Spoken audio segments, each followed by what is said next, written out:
Hello दोस्तों, स्वागत करता हूँ आपका रेलवे जॉब एकेडमी में। आज हमारा लेक्चर नंबर 2 है। जैसे कि मैंने आपसे प्रॉमिस किया था कि डेली लेक्चर लगेगा और हमारी सीरीज 30 दिन चलेगी। और इस सीरीज से 15 से 20 क्वेश्चन आपके एग्जाम में एज इट इज मिलेंगे। वैल्यू चेंज हो सकती है, पैटर्न सेम रहेगा। तो आज हमारा लेक्चर नंबर 2 है। आज हम जानेंगे कि भिन्नों का व्युत्क्रमों का योग कैसे निकाला जाए। इस टॉपिक से जितने भी रेलवे एग्जाम में घुमा घुमा के जो क्वेश्चन पूछता है, हर एक क्वेश्चन के बारे में हम जानेंगे। उससे पहले मैं बता दूं, मेरा नाम विजय कुमावत। मैं रेलवे में 3 बार सिलेक्टेड हूँ। ठीक है, मैंने रेलवे के 3 बार पेपर निकाले हैं, group D, loco pilot, NTPC. अभी मैं स्टेशन मास्टर पद पे कार्यरत हूँ वेस्टर्न रेलवे में। तो मेरी जो मैंने आपसे प्रॉमिस किया था, उसी प्रॉमिस पे आगे बढ़ते हुए लेक्चर नंबर 2 स्टार्ट करेंगे। तो देखो, जब भी ऐसा क्वेश्चन देगा कि भिन्नों का व्युत्क्रमों का योग कैसे निकाले, तो उससे पहले हमें आपको थोड़ा सा जानना जरूरी है कि जैसे मैं आपको बोलूँ 3/4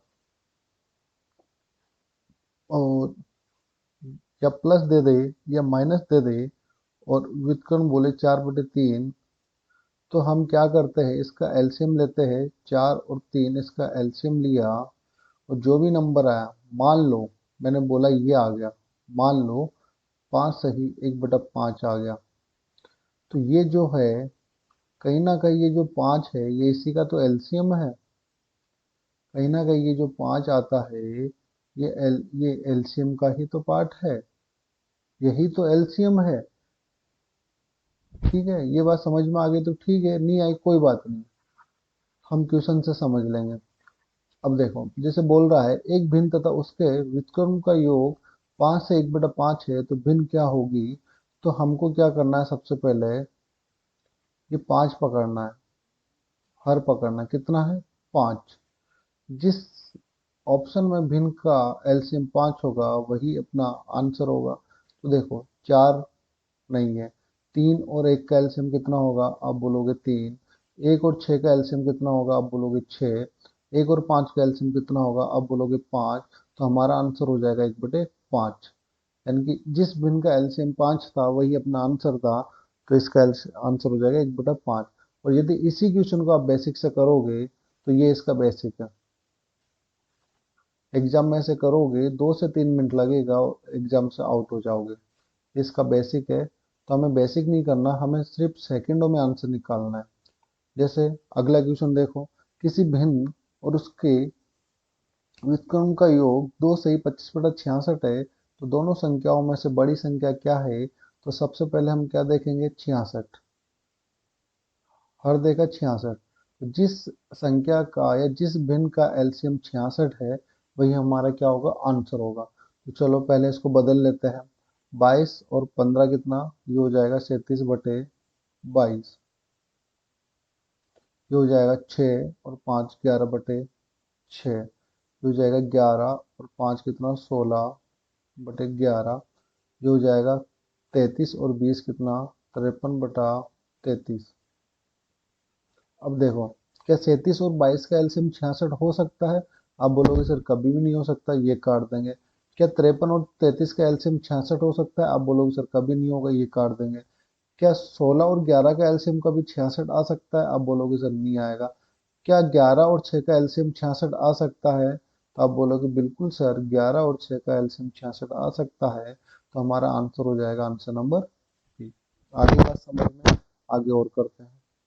जैसे कह रहा है, एक धनात्मक भिन्न और इसके व्युत्क्रमों के बीच अंतर आपको योग दे दे या अंतर दे दे, तो आपको डरना नहीं है, पैटर्न सेम रहेगा। अंतर 6 सही 39/160 है, तो वह भिन्न क्या होगी। तो हमें क्या देखना है, 60 पकड़ लेना है।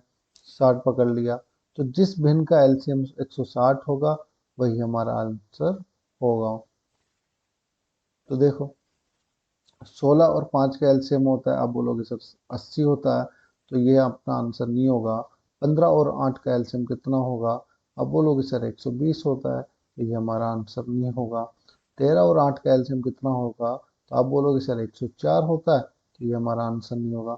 32 × 5 का एलसीएम कितना होगा, आप बोलोगे सर इसका एलसीएम 160 होता, तो हमारा आंसर हो जाएगा ए, आंसर नंबर ए। आगे बात समझ में। देखो, वीडियो अच्छी लग रही हो तो लाइक करो, शेयर करो, चैनल को सब्सक्राइब करो, जितने भी आपके ग्रुप है सभी ग्रुप में इसको शेयर करो। ठीक है, आप से ही हमें मोटिवेशन मिलता है और हिम्मत मिलती है आगे से आगे काम करने की।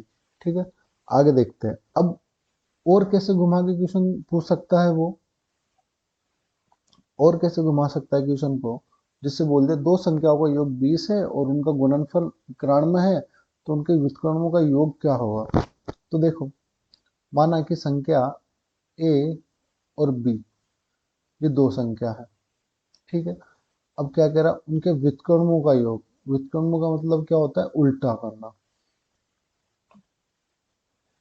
तो 1/a और 1/b, इनके व्युत्क्रमों का योग क्या होगा।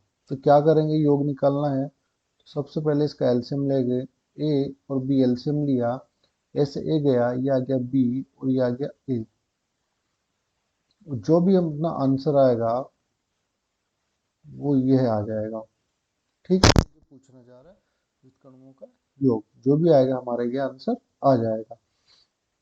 अब देखो, आंसर कब आता है ये, जब दोनों संख्याओं का जोड़ कर देंगे और दोनों संख्याओं का बट्टे में गुणनफल कर देंगे।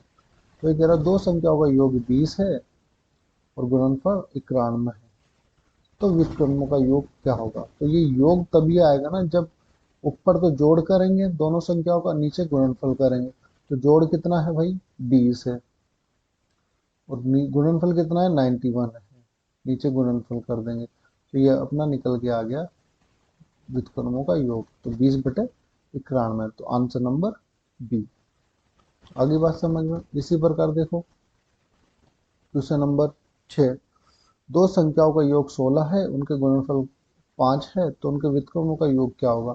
तो वही तरीका, जब ऊपर मैं जोड़ कर दूंगा दोनों संख्याओं का और नीचे गुणनफल कर दूंगा तो व्युत्क्रमों का योग आ जाएगा। तो वही कर देंगे, ऊपर क्या जोड़ कितना है 16, और नीचे आए क्या आएगा गुणनफल कितना है 55, ये आ गया व्युत्क्रमों का योग 16/55, आंसर नंबर बी।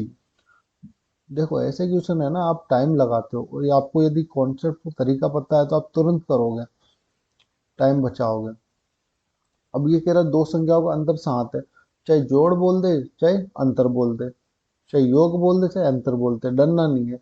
दो संख्याओं का अंतर 7 है तो ऊपर अंतर आ जाएगा 7, और गुणनफल कितना है 60 है, तो उनके व्युत्क्रमों का अंतर क्या होगा, तो हम बोल देंगे 7/60, आंसर नंबर ए। आगे बात समझ में।